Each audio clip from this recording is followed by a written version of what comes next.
আমাদের কাছে অনেকে জানতে চায়, সম্মানিত মোহতারাম, রাসূল আরবি সাল্লাল্লাহু আলাইহি ওয়াসাল্লাম ফরজ সালাতের পরে কোন আমলগুলো বেশি বেশি করে করতেন।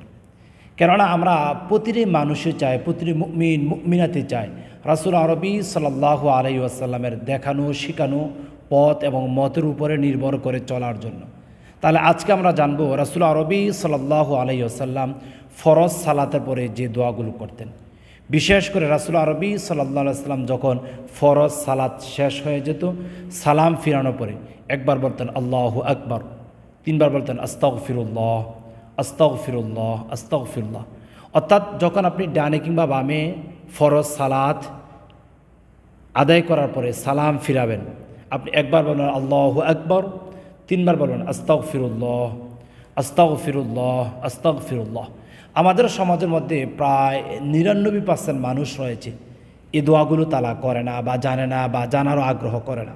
তার কারণ হচ্ছে আমাদের সমাজে একটা ট্রেডিশন হয়ে গেছে, ফরজ সালাতের পরে মুনাজাত দিতেই হবে।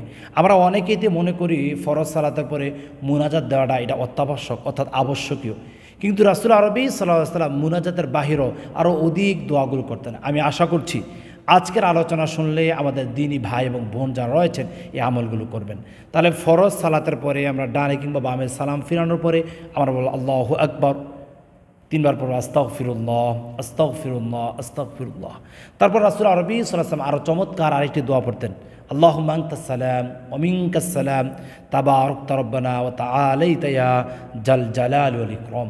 তারপর রাসূল সাল্লাল্লাহু আলাইহি ওয়াসাল্লাম ফরজ সালাতের পরে আয়াতুল কুরসি পাঠ করতেন। আয়াতুল কুরসি সম্পর্কে রাসূল আরবি সাল্লাল্লাহু আলাইহি ওয়াসাল্লাম বলেছেন, আল্লাহর কোনো বান্দা যদি 5 ওয়াক্ত ফরজ সালাতের পরে যে আয়াতুল কুরসি যদি পাঠ করে, জান্নাতে যাওয়ার জন্য মাঝখানে শুধু তার একটি বাধা, সেটা হচ্ছে মৃত্যু। আল্লাহর কোনো বান্দা যদি 5 ওয়াক্ত ফরজ সালাতের পরে যে আয়াতুল কুরসি যদি পাঠ করে, আল্লাহ তাআলা তাকে জান্নাত দান করবেন। মাঝখানে বাধা হচ্ছে মৃত্যু, অর্থাৎ মৃত্যুবরণ করবে আর জান্নাতে চলে যাবে। সুবহানাল্লাহ সুবহানাল্লাহ। তারপর আমরা আরও তাসবিহ পাঠ করতে হবে, যেটা রাসূল আরবি সাল্লাল্লাহু আলাইহি ওয়াসাল্লাম নিজে পড়তেন, সুবহানাল্লাহ 33 বার, আলহামদুলিল্লাহ 33 বার, আল্লাহু আকবার 33 বার অথবা 34 বার। এভাবে রাসূল আরবি সাল্লাল্লাহু আলাইহি ওয়াসাল্লাম বিভিন্ন দোয়াগুলো পাঠ করতেন।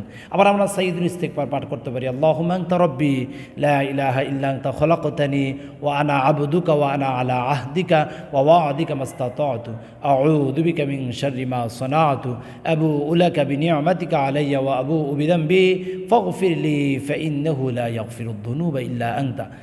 এভাবে রাসূল আরবি সাল্লাল্লাহু আলাইহি ওয়াসাল্লাম ফরজ সালাতের পরে দীর্ঘ সময় ধরে তাসবিহ তাহলিলগুলো পাঠ করতেন।